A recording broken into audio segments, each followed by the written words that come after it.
So I would like to welcome everyone and thank you very much for joining us for this very special event today to celebrate a milestone birthday for my friend and my colleague, the Honorable Landon Pearson.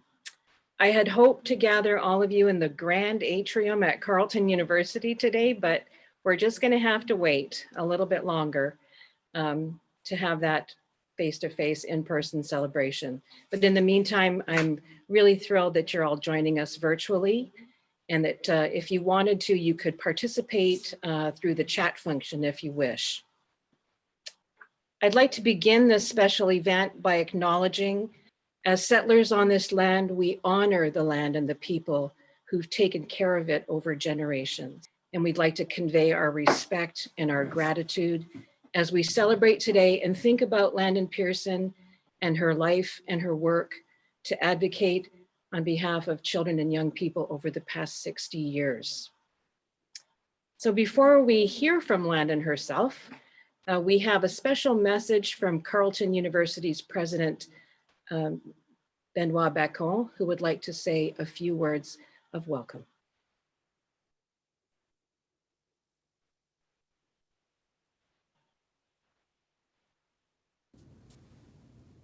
Good afternoon, bonjour tout le monde. I'm Benoit Antoine Bacon, and I've had the pleasure of serving as president of Carleton University since 2018.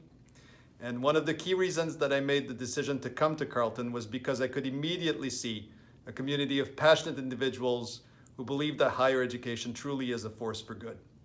And this core vision is embodied by the Honorable Landon Pearson. She's dedicated her life to advocating for the rights of children and young people in Canada and around the world. Senator Pearson, Landon, it's my great pleasure to be part of your 90th birthday celebrations, and I want to take this opportunity to say happy birthday, and of course, thank you for all your tremendous contributions to Carleton University. We're honored that your legacy as a home at Carleton through the Landon Pearson Resource Centre for the Study of Childhood and Children's Rights, Canada's premier and only children's rights centre. Your legacy, of course, moves beyond our campus. It equips future generations with the resources to continue to address questions of inequality and to foster a culture of respect for young children and young people in Canada and around the world. In celebration of your 90th birthday and to recognize your remarkable contributions, we invite our entire community to support the Landon Pearson Resource Centre Endowment Fund. Let's all give generously to ensure the continued legacy of Landon's work and to support initiatives that advance the development of children's rights in Canada through teaching, research, mentorship, collaboration, and outreach. Landon, thank you for your invaluable work. Thank you for amplifying children's voices and for honoring the diversity of their unique lived experiences. We at Carleton University are truly privileged to continue to be part of your legacy and wish you the best as you celebrate this impressive milestone. Bonne fête. Happy birthday.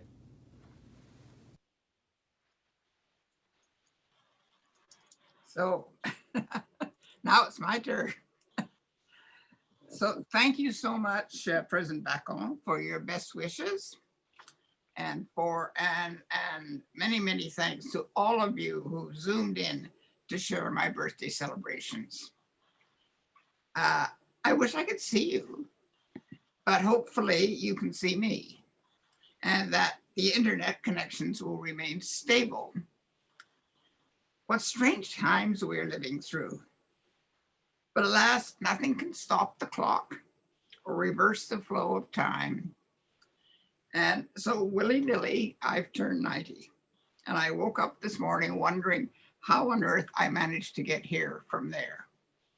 So if you will permit, and since this is my birthday, I'm sure you will, I'm going to take you back briefly to the start of my long life's journey and bring you back slowly along it, sharing what I've learned about childhood and children's rights on the way.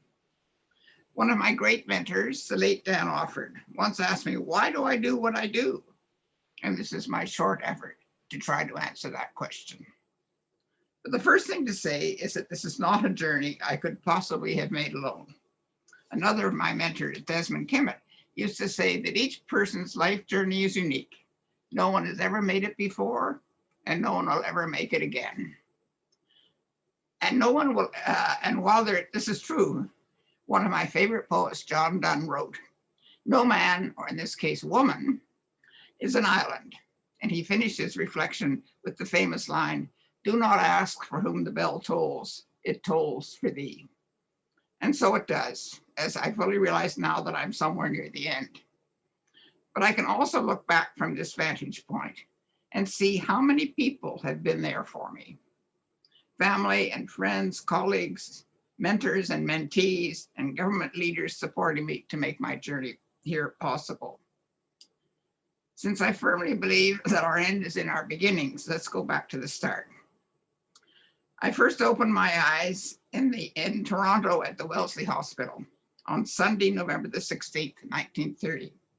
And both of my parents were delighted, or so they told me. My father had wanted a daughter after 2 sons, and after 5 months of depression-related unemployment, he got his dream job at Labatt's at the same time as me. So he would tell me over and over again that I was his good luck charm. My mother's message was different. One of my earliest memories is of her voice reciting to me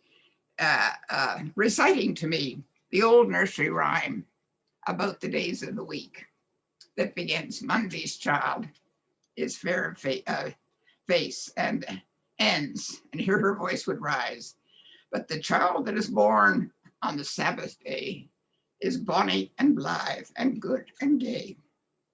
It is the words that are addressed to us when we are small that shape our identities. And what great words for a little girl to hear. And these, just the year after, the Privy Council of Great Britain proclaimed that women in Canada to be persons and thus capable of becoming appointed to the Senate. Names matter too.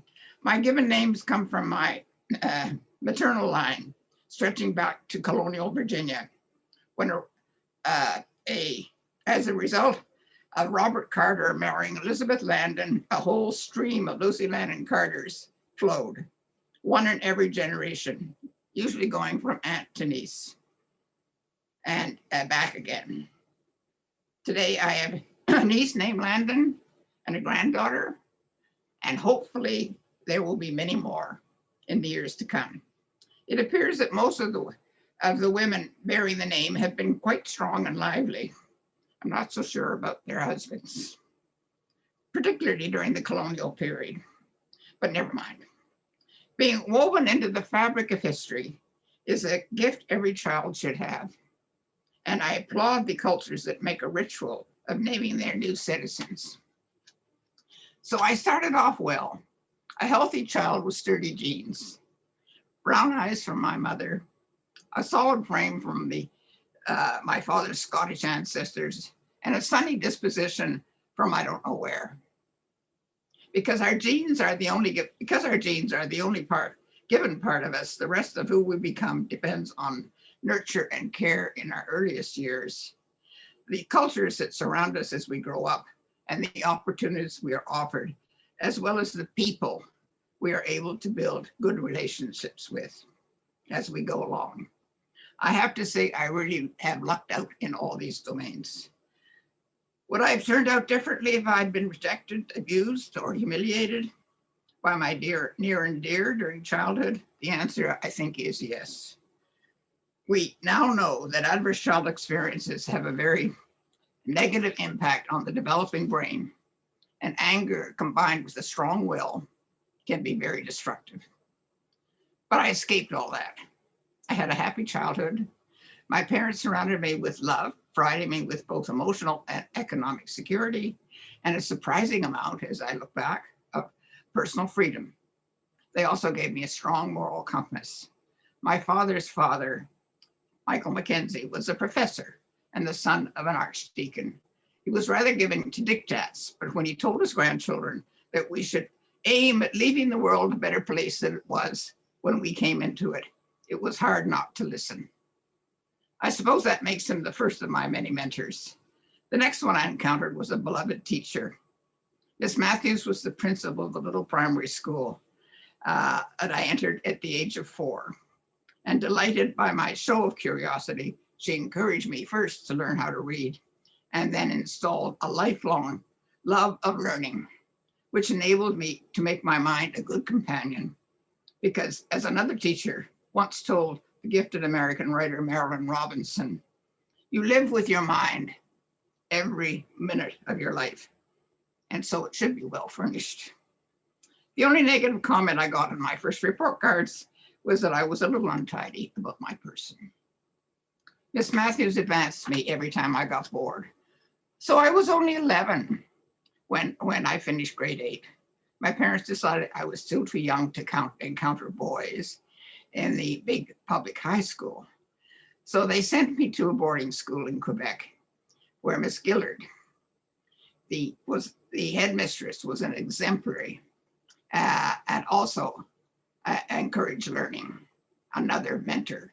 She allowed me to spend hours in the school's little library while others were out playing field hockey, at which I was no good. When I persuaded my father that I was now old enough for boys, he let me come back to finish school and high school in London, South Collegiate Institute, where I had a lively social life and found another teaching mentor, Mrs. Carr Harris, who reinforced my love for French. Here, for the first time, though, I was tripped up by the fact that for some adults, Landon was a boy's name.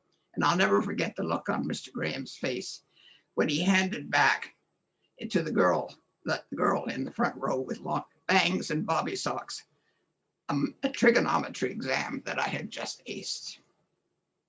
At the University of Toronto, I resided at St. Hilda's, the women's college associated with Trinity, whose dean, Mossy May Kirkwood, was probably more of a model than a mentor.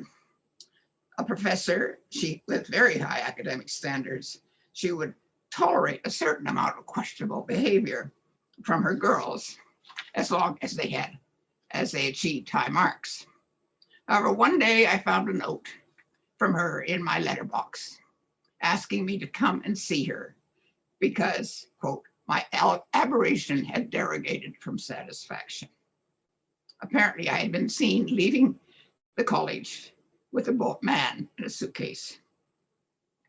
It was actually not quite innocent, and I explained that to her, and she let me off with a warning. I went on exchange to Smith College in my third year and it's only in writing this that I realized how much of my education was with other girls. Where I lived in a scholarship house with a group of remarkable women, including the only Black student on campus at that time. This was 1950. It was there that I encountered two of my great life models, Eleanor Roosevelt and Barbara Ward, who was the author of The Home of Man, the British economist. I also studied with the most brilliant academic I ever encountered there, Edgar Vint, who escaped to the US from Nazi Germany and came temporarily to teach young women at Smith. Perhaps it was my youthful appearance that puzzled him, because he was as surprised as I was when he handed back an analysis I had made of 3 pages of Kant's Critique of Pure Reason and said, "But you have the mind of a scholar." Back in Toronto for my final year, I fell in love with Geoffrey Pearson, the man I married in December 1951. He wooed me with poetry, the power of language again. And then, once married, kept me slightly off balance for the rest of our long life together. Well, Geoffrey was not always easy to live with, and one of his daughters described him quite accurately, I think, as a romantic curmudgeon. But he had a fine intelligence, an unfailing personal integrity, and a unique sense of humor. Also, he took me around the world, and it was there, during those close to 35 years as a Foreign Service family, that transformed my latent interest in human rights into a passion for the rights of children. Growing up during the Second World War in a family that taught politics and practiced equality and respect, having such remarkable mentors and so many rich educational opportunities sensitized me, I think, to the true significance of human rights.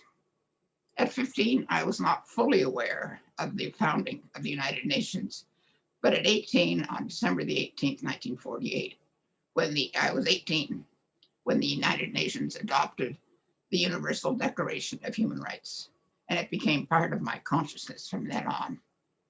Of course, acquiring Lester B. Pearson as a father-in-law when I married Jeffrey was an extraordinary gift. I was deeply attached to him, especially after my own father had died prematurely. We became close, and I learned an enormous amount from him. I guess he was another much-loved mentor. However, like many men of his generation, and in spite of his commitment to human rights in general, he never quite got it with respect to the rights of children. Actually, it was the birth of my first child, our first child, that really opened my eyes. And when I first held her in my arms and I saw a someone and not a something with her very own personality and chock full of potentials, that I immediately determined to open up for her. As our subsequent children were born, this determination was reinforced and gradually spread to encompass all children everywhere.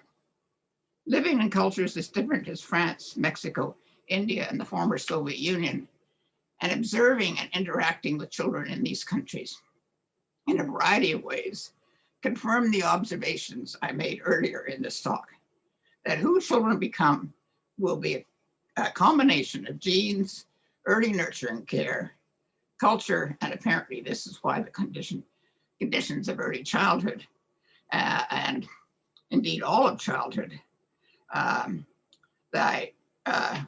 the conditions of early childhood and indeed of all childhood, I could eventually see clearly should be shaped by the UN Convention on the Rights of the Child. It took me a little while to understand this because I was working first with the 1959 Declaration on the Rights of the Child, which was more about protection and provision than it was about empowerment and participation. When we were on home posting during the 1970s, I became involved in local politics at the school board level. And I was completing a master's in education to clarify my thinking about all the challenges confronting children and adolescents and how institutions should and could and should respond to children's best interests. This led me to help develop Children Learning for Living in the Ottawa elementary school system. And then at the end of the 1970s to join the Canadian Commission for the 1979 International Year of the Child and to edit For Canada's Children, a national agenda for action. That is when all over the world, we could see that the declaration had to become a convention so that it had some teeth. And 10 years later, we had it.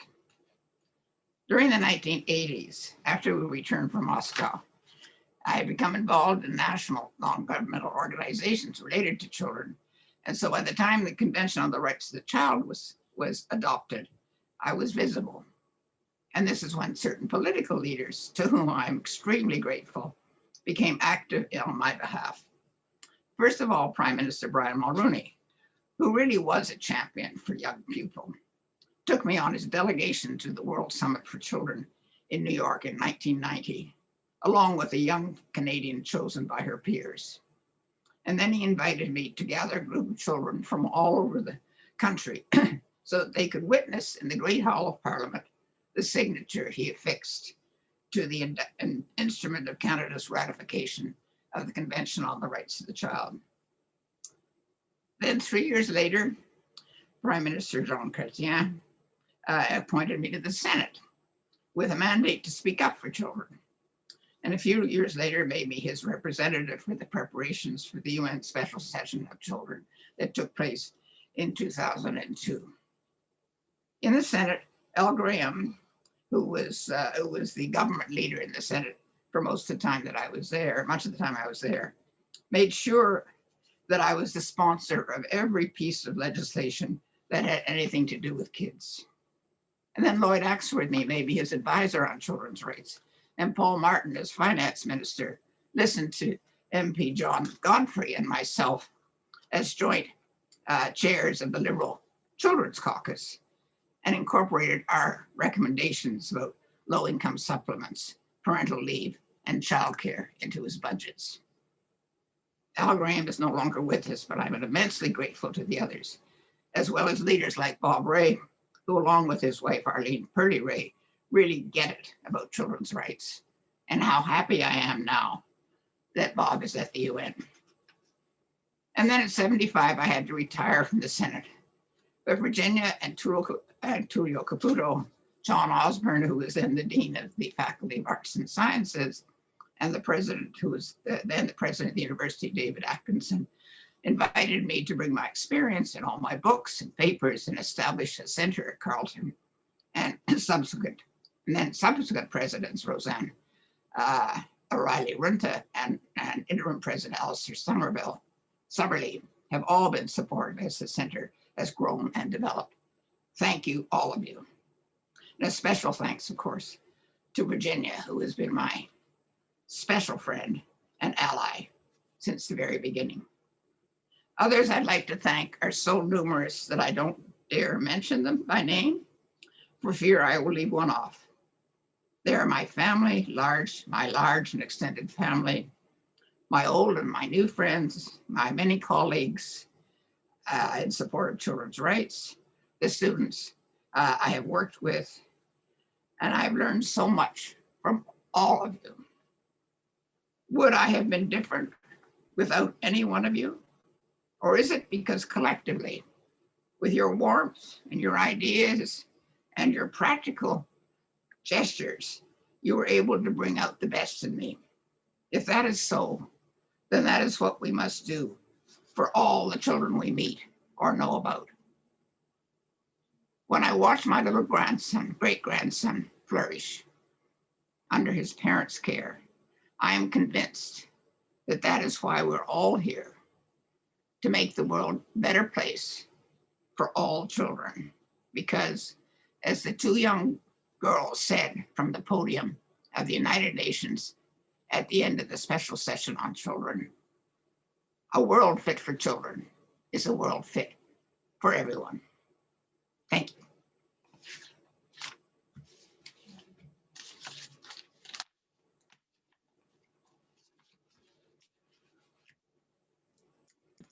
Thank you very much, Landon, for those lovely words. And you're right. You know, before we started, Landon said to me that I was going to learn something new about her, and I certainly did. Every time we're together, in fact, I learned something new about you. I learned quite a lot interviewing you for what was a project that was conceived on January 1st, New Year's Day, 2019.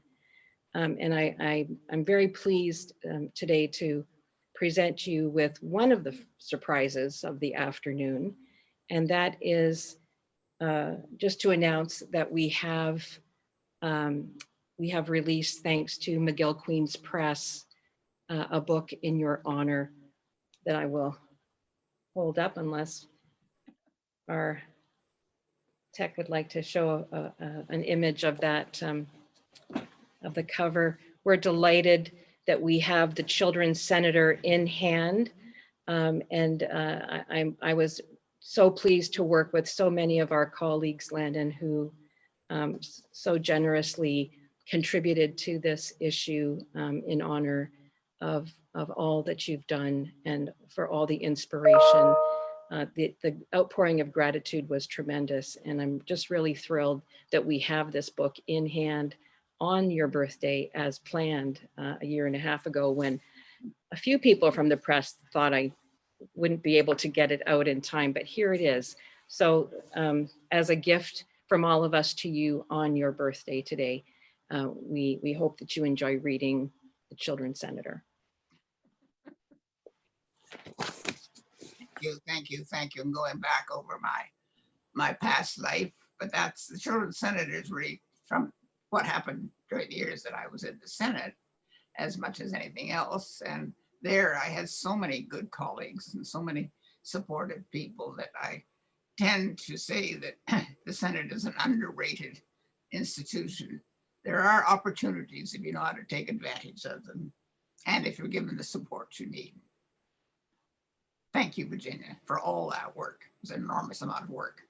And thanks everybody who contributed, because, you know, Virginia's a hard master. And she wants to make sure that everything is just right. Landon, it wasn't, everybody was just so enthusiastic and just really thrilled that we were all able to come together over the past year to bring this to fruition. So I'm really delighted to have it today.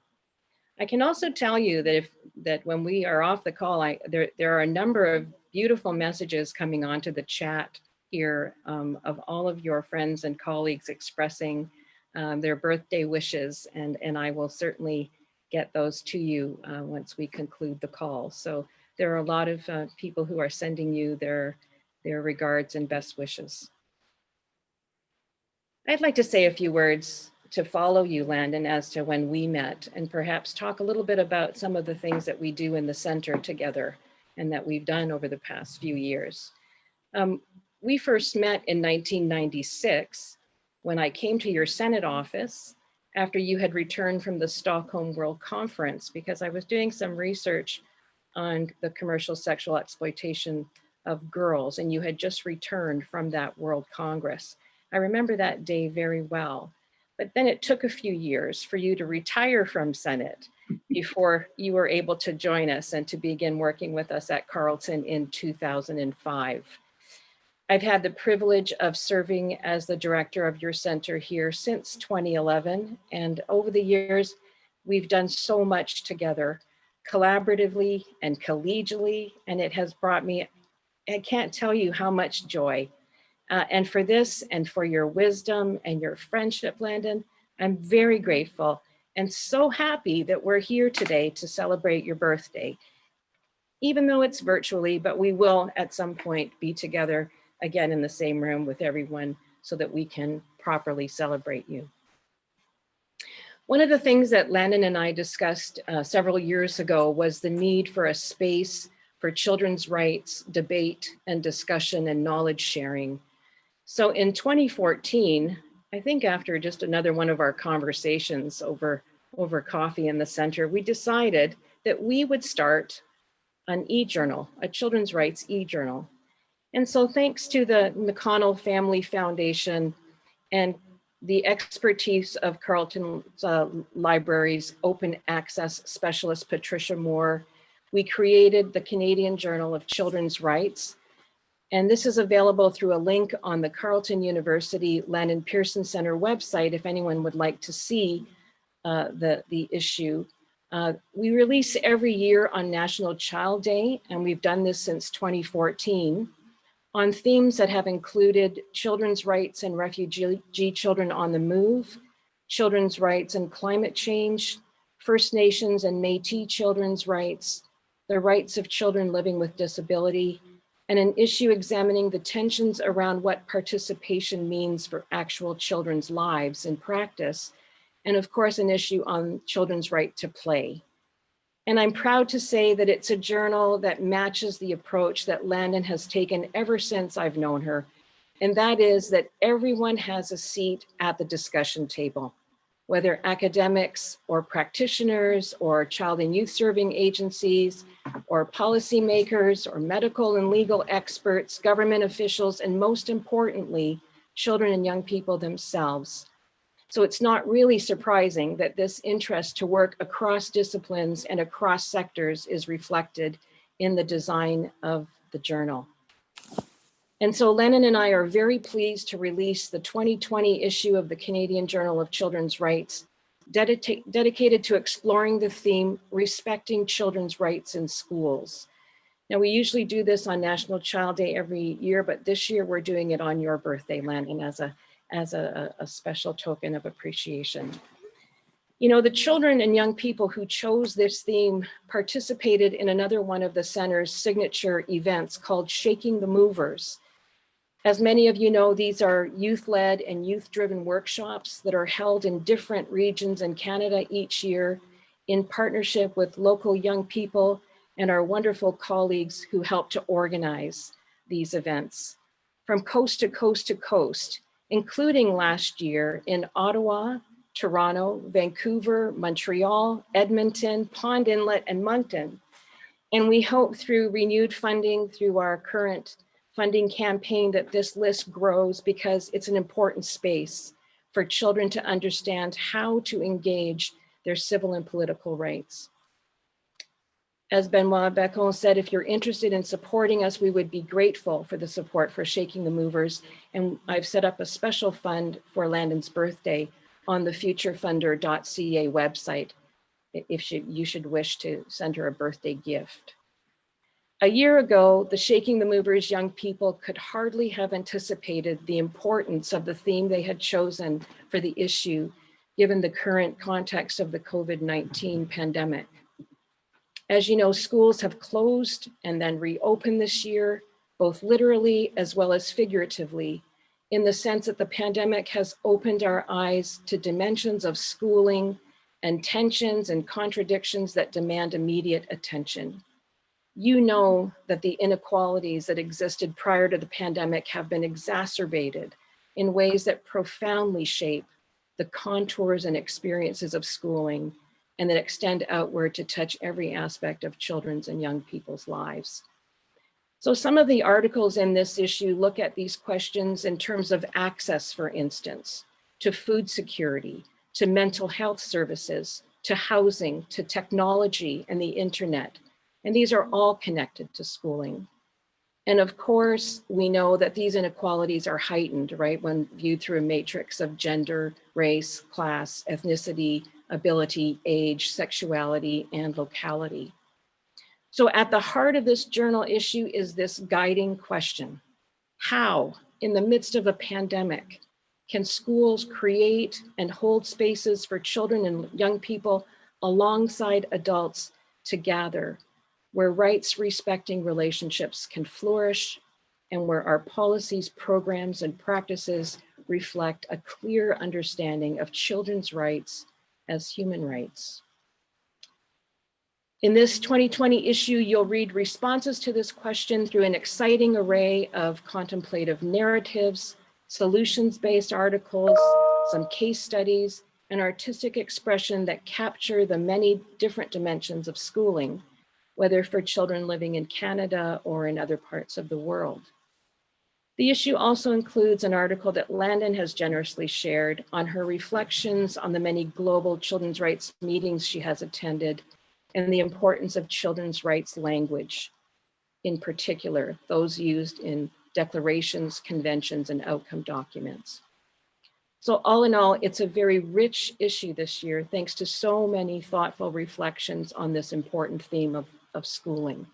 And I would like to draw your attention to the youth section of our journal that includes a few of the entries that were submitted for something else that Landon and I did earlier this year in the spring, which was, we called it the Landon Pearson Centre Spring 2020 COVID-19 Creative Contest. And we asked children from across the country to tell us how they are experiencing the pandemic. And so I'd like to thank the children all the way from Bowen Island, BC to St. John's, Newfoundland, who responded. Be assured that we learned so much from you, and we are delighted to share some of these pieces with our readers. So Landon and I hope that you enjoy reading this issue of the Canadian Journal of Children's Rights. As I said, if you'd like to access it, it's available from the Landon Pearson Centre website on the carleton.ca website. In 2021, our theme is going to be children's civil and political rights in a time of pandemic. And with that, I'm very pleased to move on to our next segment of your celebration, Landon. Many more birthday wishes. I'd like to take this chance, so Virginia, to express to everybody who's listening and watching or whatever it is that you're able to do, the enormous work that Virginia does in putting this all together. Now, this is one of the things that makes Virginia and me work, is that I may have ideas, but she knows how to do it. It's all that practical stuff, and the sort of toing and froing and so on. And when you are on the same wavelength with somebody, it's nothing but a pleasure. I mean, it's more of a pleasure for me because I don't have to do all the work, but I hope it's a pleasure for you too, Virginia. So that's, I think this is a really interesting issue. I do recommend it. I mean, not just, it's just, I mean, some of the drawings the kids have done, the cover itself is a drawing by a young girl, giving that sense of being kind of claustrophobic and schooling or not schooling. There's other drawings, other work in the things, because if we don't listen to the kids, we need to have them to help us prepare much better for the next problem, because it's their experienced life that we need to tap. And as another couple of young people said, well, maybe it was the same young girls at the special session, we're not the problem, we're the solution. And I truly believe that's the case. Well, I'll agree, Landon. It's a pleasure for me to do this. I know you keep saying it's so much work for me, but it's such a pleasure to see how these publications come together every year and to see, who comes in with a submission. It's always been so interesting for me. We work across disciplines and across sectors and include young people and include undergraduate and graduate students. And I'm just really thrilled to be part of this particular publication. And I agree, this is quite a rich journal. So I hope that everyone enjoys it. And I think it's also a testament to what you have always said, that it's not just to listen to what children have to say, but it's also to amplify their voices and to create conditions for some action to be taken based on the perspectives that we hear from children. And I think this is also an effort to amplify their voices. So I'm very proud to be part of this particular effort. So I see that we do have a special guest who has joined us on screen. And so I think I will segue, if you're ready. Landon, are you ready for a few special guests who are going to pop in here to say hello to you on this special day? Yes, I guess I am ready. Hey. Hi, Arlene. I'm honored to welcome you, Arlene Pearly Ray, journalist, author, literary critic. Thank you so much. I know that you have been traveling today and we're delighted to have you join us. Thank you. Thank you so much. First and foremost, happy birthday, Landon. I see that today is your actual birthday. So that's one of the small pleasures of Zooming rather than being in person, is that we can all find you wherever we may be.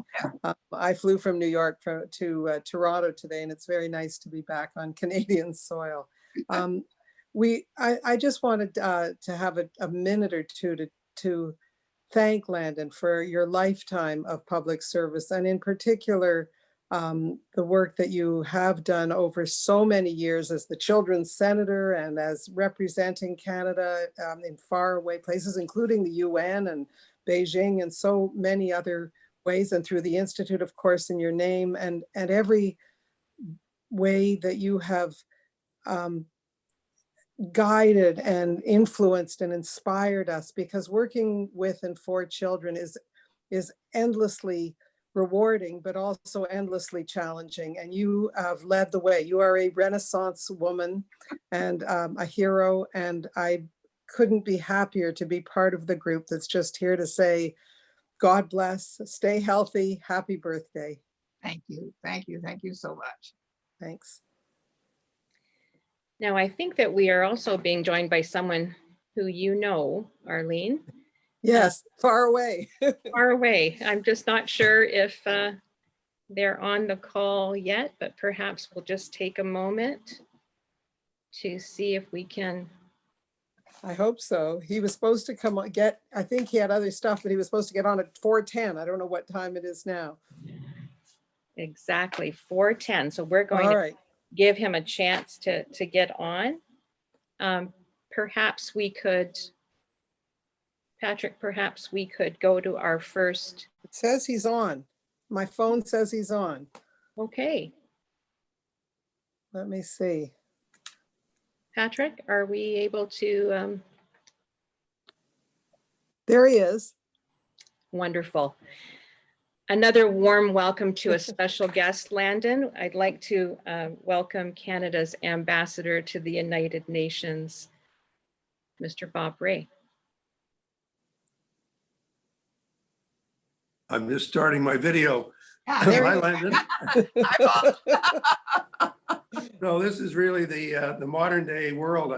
Arlene left this morning and I'm still here. But I just wanted to say how much we love you and appreciate everything that you do, and how great it is to have this celebration and a chance for us to be reminded of your fundamental message, which is so important. And I can say it's had such an influence on us, certainly on me, and I know on Arlene as well.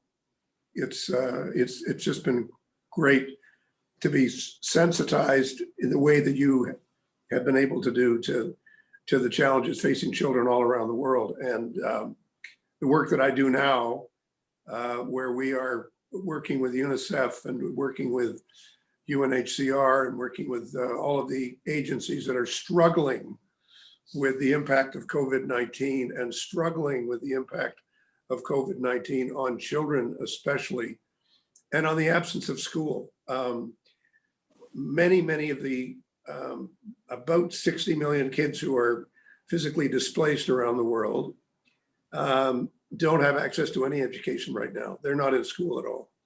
And they don't have access to any programs. They don't have access to anything except for the internet, which even then very irregularly. And when they do, it's often with messages that are not great for them to be focusing their time on. But you really have done an amazing job of making the world's children your project, and not losing sight of the day-to-day and not losing sight of what's happening to kids in Canada and everywhere. So I just want to wish you and your family the very best today.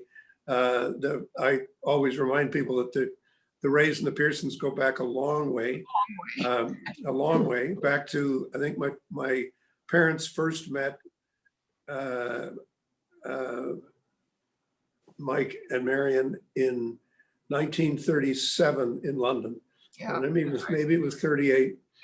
Yeah. And they became fast friends. And I'm very proud of telling people that when I stand at the picture of Mr. Pearson in the General Assembly, where all the presidents of the General Assembly are lined up, as they are often in these photo galleries, that my dad, at the time that he was there as president, my dad was his executive assistant and speechwriter. So it was a great opportunity to reconnect, and I feel very much part of all of you Pearsons so much. It's great to see you, and it's great to be with you, Landon. It's wonderful to be with you, and much love, much love. thank you, Bob. I really, it's a chance for me to express my appreciation for the United Nations, because honestly, it's the only, it would have to be invented if it didn't exist. It's the only thing that really carries on, can convene the world. So somewhere I've lost my. I'm here. I'm hearing you. You're there, but I'm not there. Well, it's okay. We can see you. We can see you. Okay, all right. I just can't see anyone else, so I don't know what the problem is. But anyway, so thank you for that, and Thank you. so glad you're there. I think it's a really important place to be, and hopefully, as things change a bit in the United States, the UN will regain some of its allure. Well, I'm here, so it has to have some allure. So I'm great to be here. Anyway, take good care. Much love to you. Thank you. Thank you. Absolutely. Thank you both. Absolutely. Thank you both for coming on the call. It's wonderful to have you here. Thank you. What should I? We're going to see if we can get Landon to see the rest of the videos. But thank you very much, Ambassador Ray and Ms. Pearly Ray. Wonderful to have you. I think we're going to move on. Landon, I have to tell you that I decided to see if I could contact a few of the people who have worked with you in your lifetime, and the response was overwhelming, I have to say. So we have greetings from a number of people, and we're going to play a video sent in by our own Mayor Jim Watson.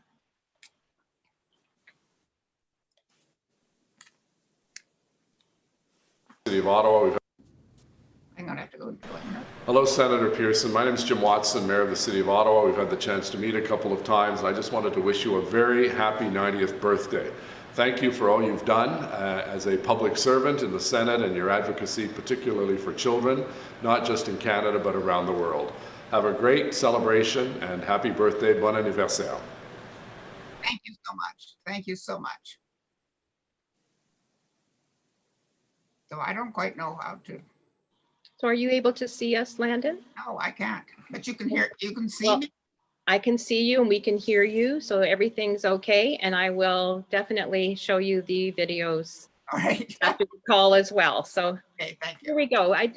So thank you to Mayor Watson for that lovely birthday wish for Landon.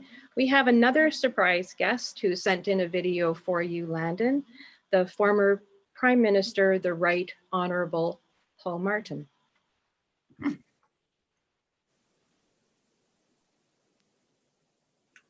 Landon, rumor has it that you are celebrating an important birthday.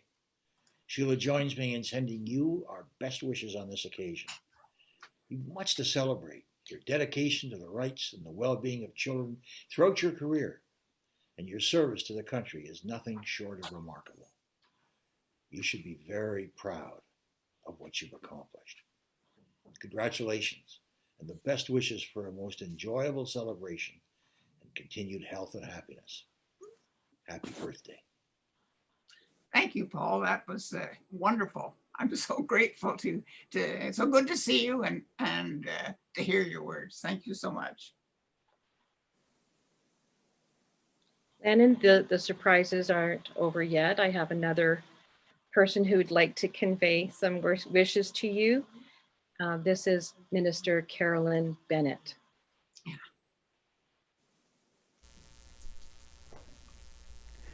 Happy birthday, Landon. I want to grow up and be just like you when I'm 90. I can't believe it. It was 1997 when I was first elected to the House of Commons that I had the distinct honor of serving on your committee on custody and divorce. It was amazing, amazing education, just being almost there at your knee, knowing how we had to listen to the voices of children and youth, how important it was for us all as parents to understand that we had responsibilities. It was the children that had the rights. And so that landmark report of For the Sake of the Children has finally come into legislation really during our government. And it's taken too long, but your hard work has paid off.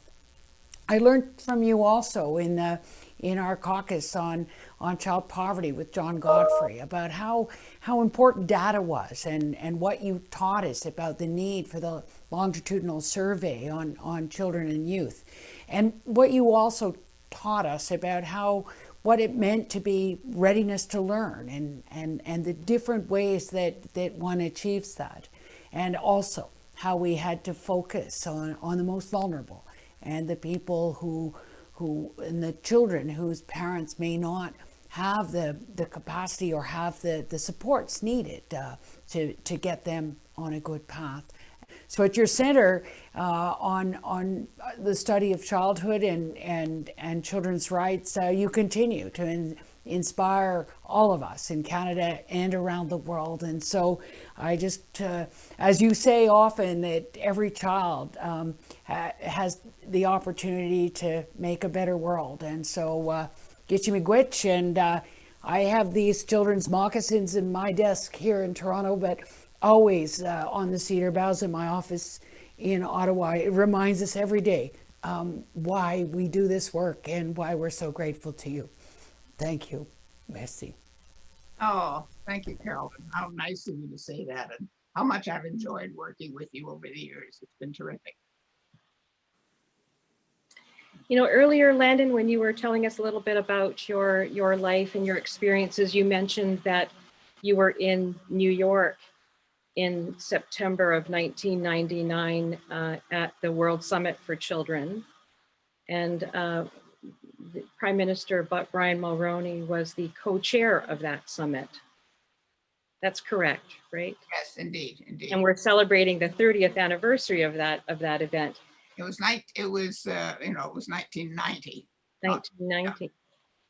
Well, I have a lovely letter here from Prime Minister Brian Mulroney that I would like to read out to you. And I'll thank you, Patrick, for putting that on the screen. And it says, "Dear Landon, I gather you are celebrating a major anniversary today.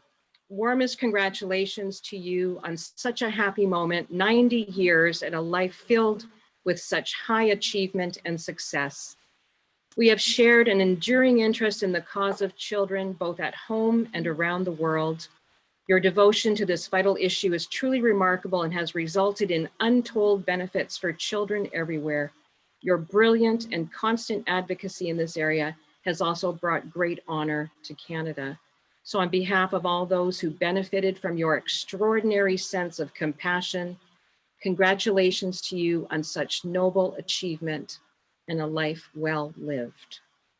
Well, that's very nice, very, very nice. But Brian Mulroney at the World Summit on Children was quite extraordinary because he really likes, he's likes children, he likes kids, he relates to them, and he was the co-chair of that event.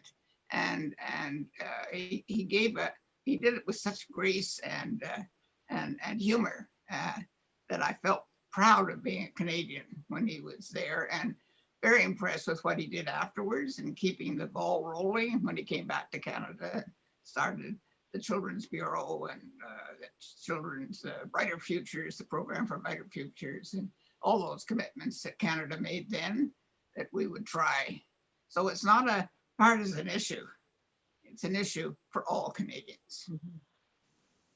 And as I recall you telling me, he was also very supportive of, your interest in amplifying children's voices and perspectives. Yes. And was that not the meeting, if you can tell us a little bit more about it, was that not the meeting where you brought a delegation of young people, and what was his response? Oh, at the World Summit, we could only bring one person, but she was chosen by her peers, and his office had funded a meeting, a gathering that we brought together a lot so they could make a declaration. And then they brought their declaration to him in his office on Parliament Hill. And then he took the declaration with him when he went to New York. And then we invited another whole group to come and watch him sign the ratification, the document of instrument of ratification of the convention. And he always made them feel like they were really important, and he would hear what they had to say. How it all translated, it did translate. It's clear that some of the things that he did were things that they'd obviously influenced to do. So I have a lot of admiration for him. That's wonderful. And I have to tell everyone that if you do go to our website at carleton.ca/Landon Pearson Centre, we've posted some of those photos. If you're interested in our gallery interested in seeing some of the young people on Parliament Hill signing and with you and Brian Mulroney. So now I do have another letter here, Landon, more mail. I know it's been quite busy leading up to this special birthday. And this one comes from Prime Minister Justin Trudeau. And it says, "Dear Ms. Pearson, Sophie and I would like to offer you our best wishes on the occasion of your 90th birthday on November the 16th. Your longtime advocacy for the rights and well-being of children is both remarkable and admirable, and are an inspiration to all Canadians who remember and know you as the Children's Senator. In the company of your friends and colleagues via Zoom, we are certain that you will be reminded of many events and experiences you have shared throughout your life. Once again, thank you for your continued devotion to promoting the rights of children and youth, and our very best wishes to you for a memorable, celebration, and for continued health and happiness. Well, that was very nice. I think the fact that he called me Mrs. Pearson is because I first met him when he was 2. And it does establish a certain, how should I say, a certain sort of rapport of respect. That was really nice. That's a surprise. You know what I'm noticing, and you've cued me because of your piece in the current journal. You've been talking with me a lot about the importance of language. And I'm sure that everyone listening is hearing the language that is used to describe you, Landon. If I may, the words from Mr. Mulrooney: devotion, remarkable, brilliant, constant. And in this last letter, inspiration, remarkable, admirable, devotion. These are apt words to describe you, and I'm so pleased that they appear so often in these letters of good wishes. I do have one more. And I think I'll read this out. I'm not sure if someone's going to come in on this call live, but for now, I'm going to read this out. This is a message from someone who I think was an important person in the development of your advocacy over the years. And this is from the Right Honorable Jean Chretien. And he says, "Dear Senator Pearson, I wish to join your family and friends in offering you my best wishes on your 90th birthday. I also would like to take this opportunity to thank you for your years of dedication to your community and country. Therefore, as you, your family, and many friends gather, I trust that this celebration will be both enjoyable and memorable, and wish you continued health and happiness." Now, Mr. Chretien said he was going to be popping in on this call, so I'm not sure when that might be, but we're very happy to have him send these words to you. Yeah.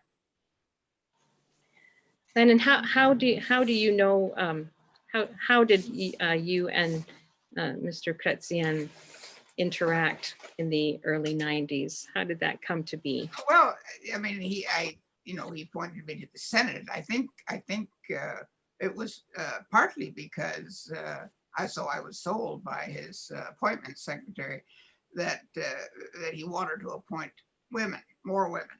So he was always, he was a supporter of women. And so 3 of us were appointed at the same time, from Manitoba, 1 from Quebec, and myself. And I think that was sort of, I had met him, of course, through my father-in-law, naturally, because he was parliamentary secretary to Lester B. And I had met him from time to time, and had met Arlene, who was a lovely woman, and who very sadly died quite recently. But I hadn't worked with him until he approached me to go to the Senate. And when he phoned me when I was phoned to ask if I go to the Senate, I said, well, I mean, it was completely out of the blue. I had no idea that this was going to come to me. And it was because my name had been on several lists that had suggested someone who had a national reputation for working with children or for children. And I sort of hesitated for a while until I finally got another phone call. I got a phone call from about 2 or 3 days later saying, well, for heaven's sakes, would you make up your mind? It's sort of, other people are waiting for this, and you should be. And we started off with that sort of sense of humor. He had a wonderful sense of humor. And of course, I then accepted, even though my husband was rather upset when he got his first letter to a Parliamentary Spouse Association. But anyway, it was such a wonderful opportunity. I mean, it was to be in the Senate with a leader like Chretien, Mr. Chretien, and a party that seemed to be invigorated. There were opportunities, and I think we made a lot of progress. And so I would have conversations with him, and not many, but we'd have conversations, and I would have to write the meeting up afterwards and write back. Now, this is what we agreed to. You really agreed that at the special session on children, that I'm going to be your Sherpa for that we can make the engagement of children, involvement of children a priority. And you say, oh, yes, yes, yes, you know. So it was a very, I think, you know, a warm relationship. I really appreciated it enormously. And so I appreciate that letter, and that he's remembers who I am and thinks of me. That was great. Thank you. So I'm not sure, as I said, perhaps he will pop in, but in the meantime, I do have one other message for you, a message from General Romeo Dallaire, who says, "My deepest affection and admiration to you, Senator Pearson, for your leadership and tireless passion for all that is good, that is right, that is morally sound, especially on behalf of the world's children. Joyeux anniversaire from General Romeo Dallaire." Oh, my goodness, that's going to put me in tears. That's what a wonderful thing to a man for whom, of course, I have immense admiration and a warm feelings. And he's in the Senate. He came to the Senate before I left it, and then he took over the committee that I was running on the sexual exploitation of children. And I knew that his heart was in these for these children all over the world who needed a champion like him. And I think his center, the Dallaire Center for Children, Peace and Security at Dalhousie University, is it's a tribute to all his work, which he continues. And so I'm so grateful for his words. I'm so glad that I heard from him. Thank you. I can't tell you, Landon, how many wonderful messages are coming in on the chat, but I'll definitely pass them all on to you. At this point, magically, a hand is going to appear offering you a bouquet of flowers, the magic of Zoom. There it is. To say that we love you, Landon. We admire you. We thank you. And we hope that this is a wonderful birthday for you. And that we look forward to all of us getting together soon so that we can properly enjoy each other's company. And on behalf of everyone that's tuned in today, thank you to all and happy birthday. Thank you, thank you, thank you, thank you for organizing this. Thanks the technicians for making it possible. I realized that I have not experience on Zoom, so when I was reading my notes, I was not looking the right direction, but you know, I'll learn on that kind of thing if I have to. But You did great, Landon. You did great. I just wanted to share, you know, a bit of my road to here, because what it's taught me about childhood and all the important things that we have to do with and for and on behalf of children. So thank you for the roses. Thank you, everybody. Until we meet again, take good care, be well, stay safe, and we will see you again at our next Landon Pearson Centre event. We haven't given up. That's one last thing I wanted to say was that I remember, you know, this same grandfather who told me, you know, you have to leave the world a better place than it was. You know, he was and he was a bit of intimidating. But the same thing is that I've been so privileged, and I recognize that I'm a person of immense privilege.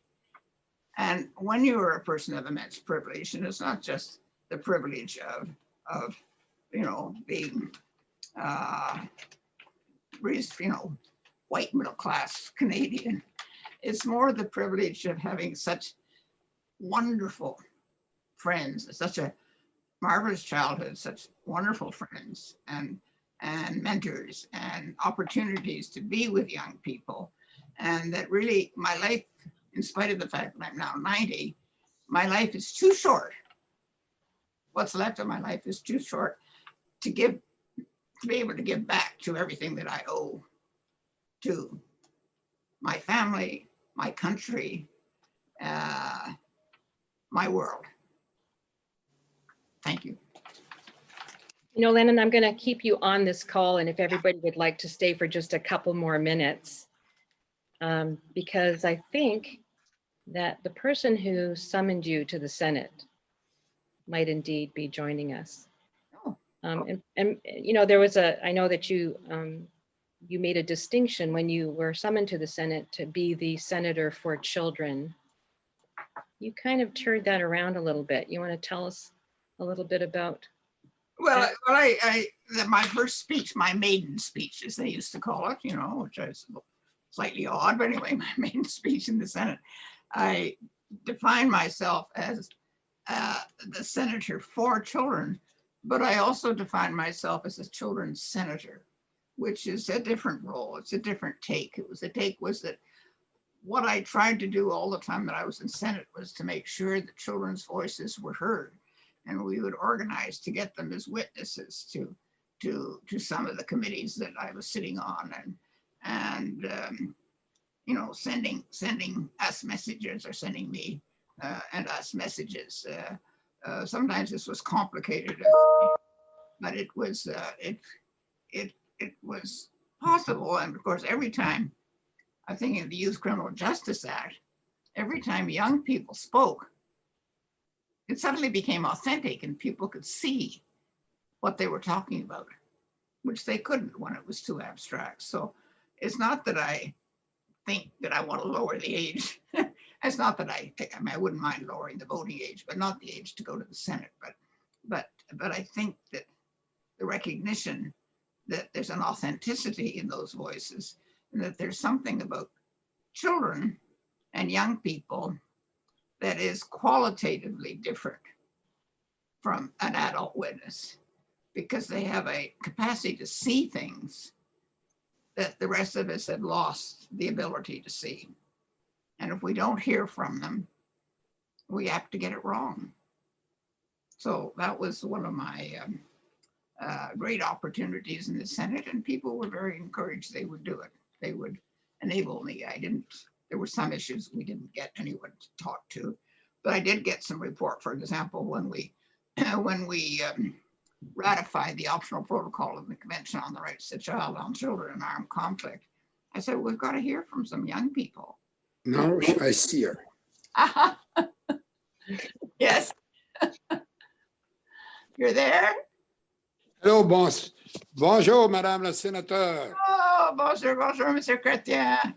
Que je suis I have to adjust. I'm not very good with this machine. Oh, never. All right. I can see you. I can see you. You know, I'm happy to talk with one of the best appointments I ever made in my life. You've done a great job as when you were there, and you specialized in an area that was neglected by everybody. And I was, at least, I feel that at least at that moment, I was intelligent when I made your appointment. Well, I think because you read the press like me. Yes. It tended to sometimes to be tough, but you're a very good public servant, and you know, and what can I say but vous dire merci for a job very well done. Oh, thank you. You gave me such a splendid opportunity. Without you, I couldn't have done that. And you supported everything that I put in front of you. I didn't try to challenge you too much, but when I came and asked you if you could support young people going to the special session on children, you said, yes, of course. And that meant, of course, that money would then become available. That was the kind of thing. But in those days, we had balanced the book. So that's right. That's right. No, it was. Gave us the privilege to be able to move on things like that. Yeah, no, that were neglected and needed to be improved. And you are a great advocate for that cause. yeah. Well, as you can see, I'm still doing it, but I don't have the same power that I did before. But thank you that you enabled me to have, because we were in power then. So But I see that you're in good shape. yes, I'm in good Good. shape. I'm in good shape, and I intend to go on for a while yet. And luckily, I seem to be healthy, and that's good. And I have great supporters and friends and family, as you know, some of my family, and who I think are probably watching now, quite a lot of them. So it's I don't know, it's a remark. I mean, you are younger than I am. Oh, yes. I had a sister that lived more than 100. Oh, And yeah. I had a brother, 99. And when my sister got 100 that night, when midnight arrived, she pushed to call the nurse. And when the nurse arrived, she said, "What's the problem?" And my sister, Juliette, said, "I'm 100 years old since 10 minutes, and I wanted to say that to somebody." Well, So, you're not about to get rid of me. That's And I good. wish you to a long, useful life Thank and a lot of happiness with your very nice family. Thank I know most of them, and I say hello to all of them. Okay, thank you so And much. they can be very proud of you. Thank you so much for coming on. My pleasure, and bonjour to everybody there, and have a good time. Merci, merci. Bye. Bye. Merci. Well, Landon, I think that concludes your Zoom birthday celebration. And now we'll get off the call and have a little celebration. We're both in the Landon Pearson Centre here at Carleton, and we're going to continue our celebration. So thank you, everybody. Stay safe and be well, and hope to see you all soon. Yes, thank you so much for coming and celebrating this with me. And, it took years off my life. Thank you. Bye.